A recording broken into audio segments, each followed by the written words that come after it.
What's going on, guys? Welcome back to the channel. A big thank you for joining me on season 3 of the Coventry City rebuild. If you've been with me for the past couple of episodes, you would have seen that we started off the rebuild quite slowly, had no transfers in that first part of season 1. When we finally did make some transfers, it was a few just squad players that didn't cost a lot of money because there wasn't a lot of money. We ended up with an 11th place finish in the first season, and then in season 2 we lost half of the first team, had to go out and pick more free transfers up and built our way into 9th place. For season 3 the ambition was to get in and around the playoffs and use some of the money that had come in from previous player sales to try and get ourselves around the playoff positions. So season 3 is now complete. Before we show you how we have got on though, as always, we're going to look at some transfers first. We're going to start off with the players on the right hand side of the screen that have left the club.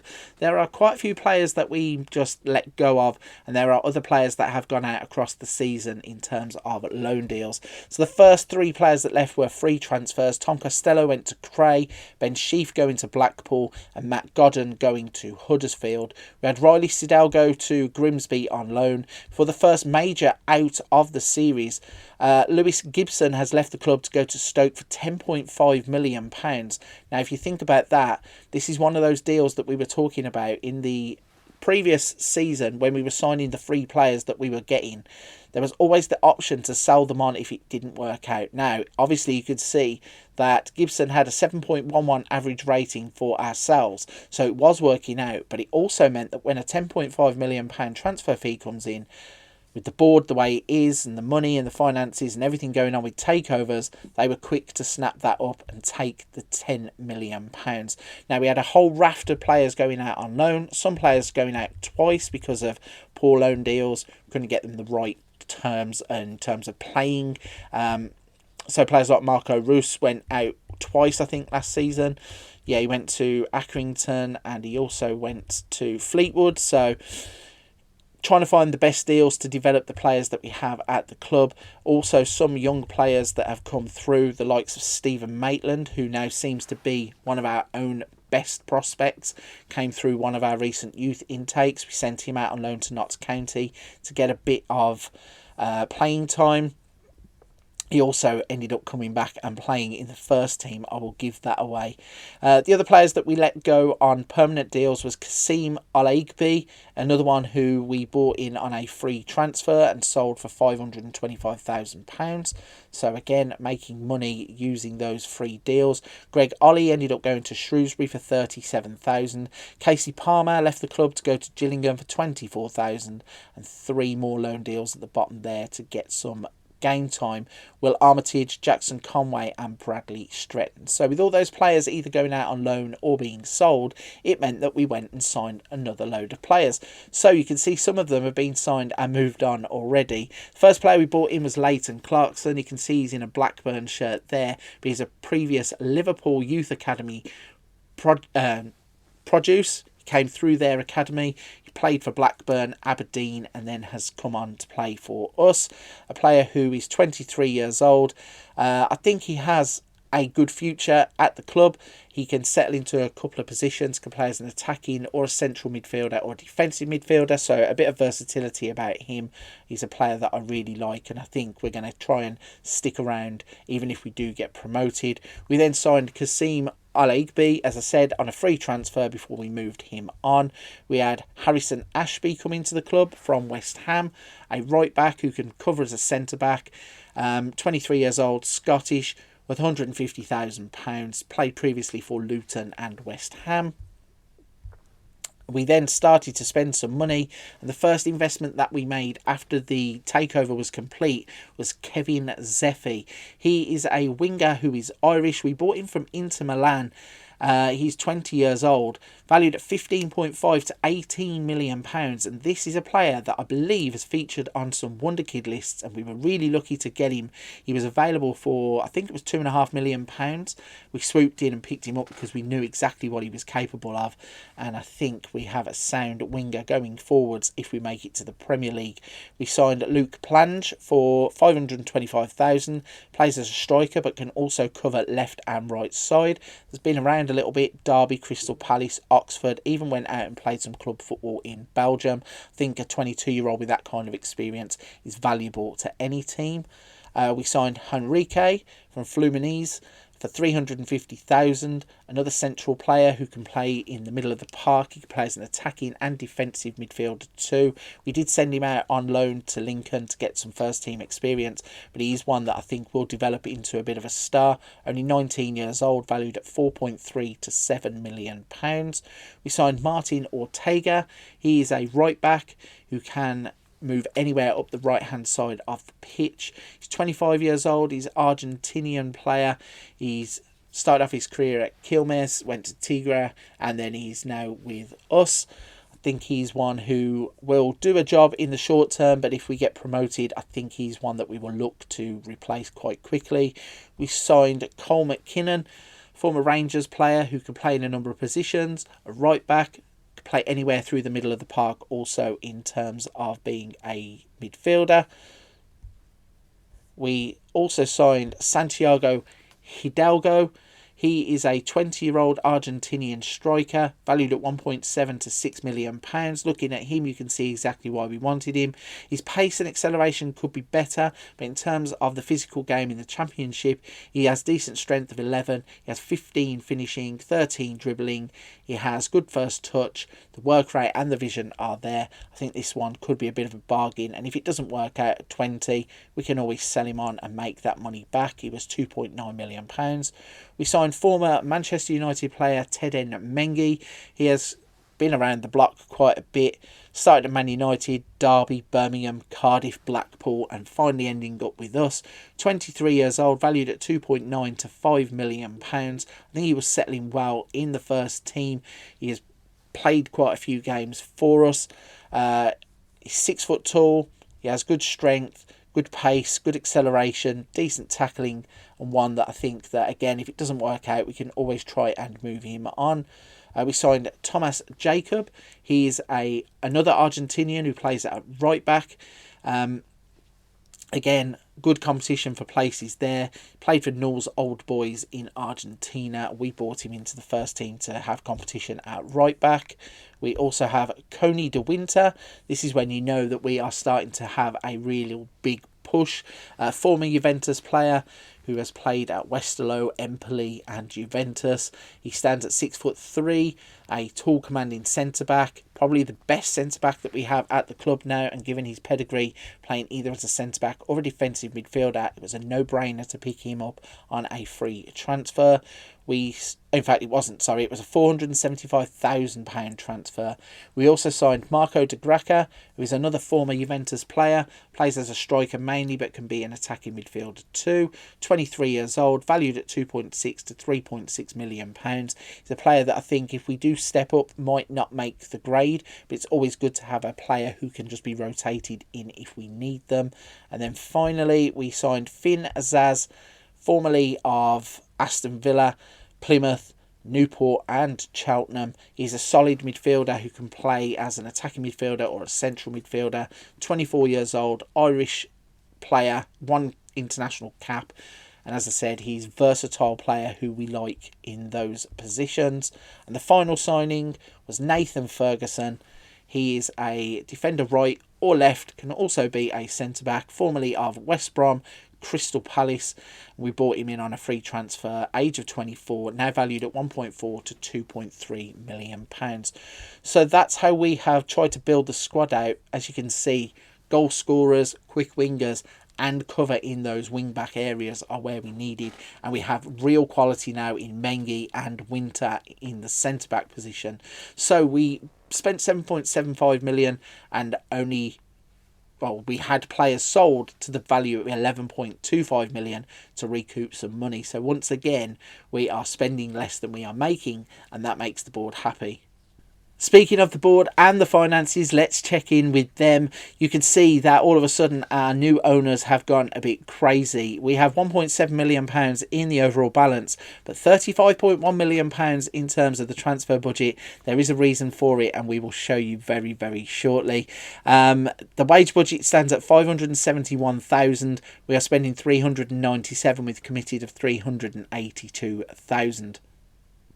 I can reveal the reason that the board have gone trigger happy when it comes to the amount of money that we can spend, and it's all because we have won the Sky Bet Championship. Now, the aim at the start of the season was to just get in and around the playoffs. Even if we had to do it the back door way, I was prepared to just climb the table and maybe not get promoted this season, even though we really wanted it. No, the team that we have built has managed to fly through the championship this time around.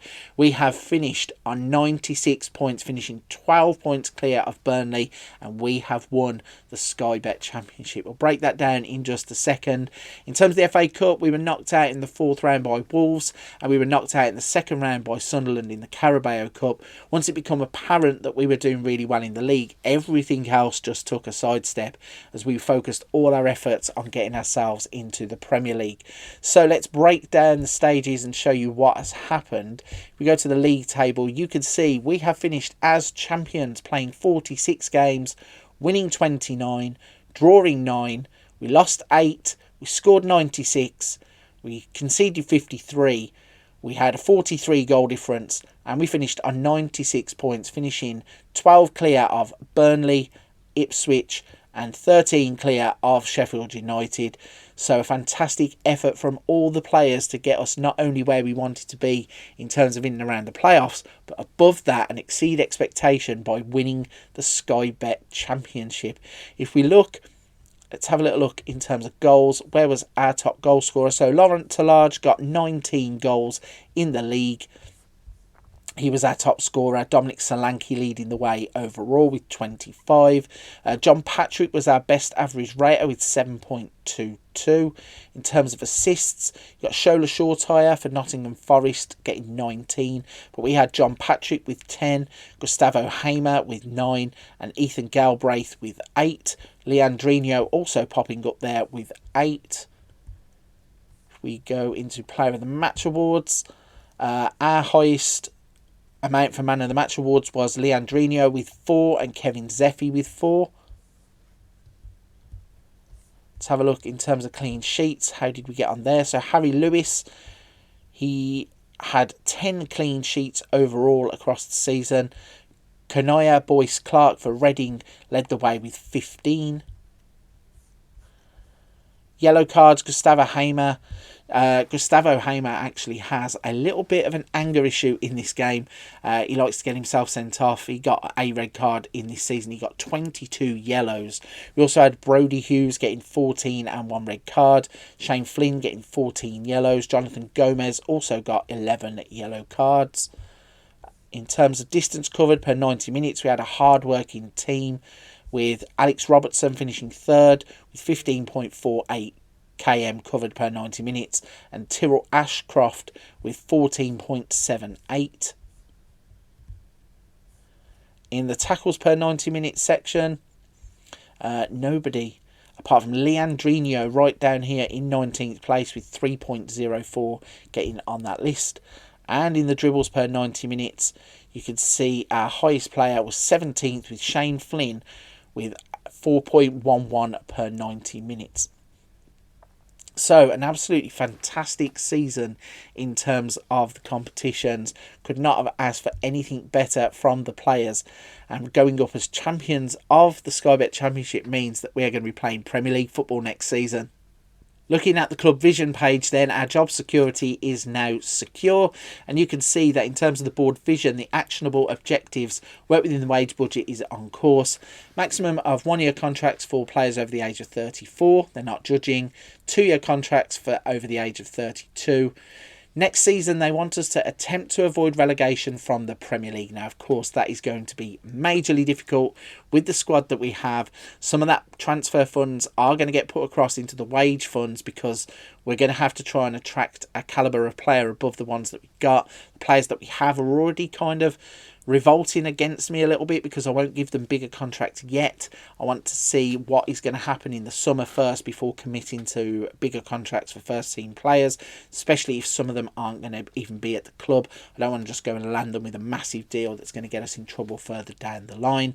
And finally, they want us to grow the club's reputation. Looking at the board feedback, a B+ from the board. To summarise the board, are very pleased with your overall leadership of the team. Last season's successes remain fresh in our memories, and our appraisal of your current performance takes that into account. So they want us to continue to develop players using the club's youth system. We have a good few young talents coming through, certainly from those first two crops of youth intake. Maitland and Williams, I think it is, are two players that are in and around the first team now. We'll have a little look at that in a minute. Play possession football, reserving judgment. Play entertaining football, reserving judgment. Play high tempo pressing football. Notable highlights: pleased with the 2-1 win against West Brom. Fairly pleased with the quality of the pressing using this style, and they are pleased with the highly impressive 3-0 victory against Huddersfield. They are concerned at my lack of support, and that, as I said, is due to the fact that the players all want new contracts now we have got promoted. Looking at the supporters, we get a B+ there too. They want us to play possession football, play entertaining football, play high tempo pressing football, be competitive against Aston Villa and against Leicester, and they are pleased with the 2-1 championship victory over West Brom, delighted with Leandrinho's recent performances, pleased with Agner's recent performances, but they're disappointed with Alex Robertson, Jonathan Gomez and Luke Plange's recent performance. Going to have a quick run through the squad and show you some outstanding performers from the previous season. If we run down the list, you can see Kelland Watts has been immense in our defence. He has played 42 games across the season, getting a 7.12 average rating. Player who's now really settling in at the age of 25. His value is up to 14 to 15 million pounds. So he's currently unhappy, but that is down to the fact that he wants a new contract and the players have decided to ask to leave rather than just understand that I want to wait until the end of the season. We have Jonathan Gomez, who is an American international, another one who wants a contract. He's up to 9.2 to 10.5 million pounds. He's a player that I think will carry over into the Premier League quite well, although he might drop down to just being a rotation option. We had players like Ted Nmengi who come in and he got himself a decent rating quite quickly. 6.89 across 8 games. He also played in World Cup CAF qualifying section, so off playing away for Angola, but settling himself into the team pretty well. Other big players across the season, we had Shane Flynn, who stepped in and played 39 games from left back, getting himself a 7.01 average rating, so pretty decent. 23 years old now, Irish player. If we further down the list, we can pick out Brodie Hughes, another player who can play at left back or right back, former Chelsea player who has stepped up and has started to develop. You can see here in terms of his potential ability, now 20 years old, 6.2 to 8.2 million pounds. Further down the list, we have Ethan Galbraith, another one stepping forward and really making that step up in terms of his football development. 24 years old now, valued at 8.2 to 9.2 million pounds. He played 23 games as a starter and a 7.03 average rating, and he now has 8 goals in 62 appearances for the club, and another one that is definitely going to carry forwards into the Premier League, but I'm not too sure whether he will be a starter or not. And then at the bottom, Laurent Talage, this is probably my biggest headache. He has done absolutely nothing wrong. Has been in the Premier League before with Brighton. I'm not 100% sure he is Premier League quality, but the development is there at the age of 23. He's now 18.5 to 21 million pounds. He has scored a lot of goals across the season. 23 and 40 is a decent return. Not too sure of his quality in the Premier League, but I think he deserves the benefit of the doubt at the start of the season at least. Further down, you've got Kevin Zeffi, investment from Inter Milan, who is developing wonderfully as a footballer. His potential ability shows that he's going to be a big star at the club. He's valued at 15.5 to 18 million pounds at the age of 20. Stats have started to develop in terms of anticipation, leadership, but again, it's pace, acceleration, dribbling, first touch, finishing. There's all stats there that can still develop at the age of 20. Played 36 games and scored 11 goals across the season. You've got John Patrick on the other side of the pitch. He is a player who is now 21, 1.6 to 3.1 million pounds. Obviously doesn't have as much talent as what Zeffy does, but when you look at his contribution to the team, he scored 12 goals in 60 games. He's picked up a few injuries across the couple of seasons he's been at the club, which has probably held him back a little bit. We also have Keon Edwards, who's took a massive step in his development in terms of game time. He's now played 31 times for the club, scoring 9 goals. Came up big with some real good goals across the season. He scored 11 goals in 13 starts with another 23 from the bench. And then we do have a few players in there that I'm not too sure what to do with. Players like Alex Robertson, are they going to be able to make the step to the Premier League? I'm not 100% sure. We have also got players like Julimar who have come in. Again, don't know if he's going to break through at the top of the pitch. Who else do we have? Fabio Tavares. Not too sure he's going to make it. Players like Isaac Price, who we picked up, they might have to be moved on. We have also got some players that have gone out on loan. We also show you Stephen Maitland. He's one of our biggest prospects who have broken through from our own youth academy. We did send him out on loan to Notts County. He wasn't happy with the deal, so we bought him back. Valued at £5.8 to £7 million. And for a midfielder, he's actually scored 4 times in 8 starts for the first team, so that is pretty decent. Then down here at the bottom we have Paul Williams.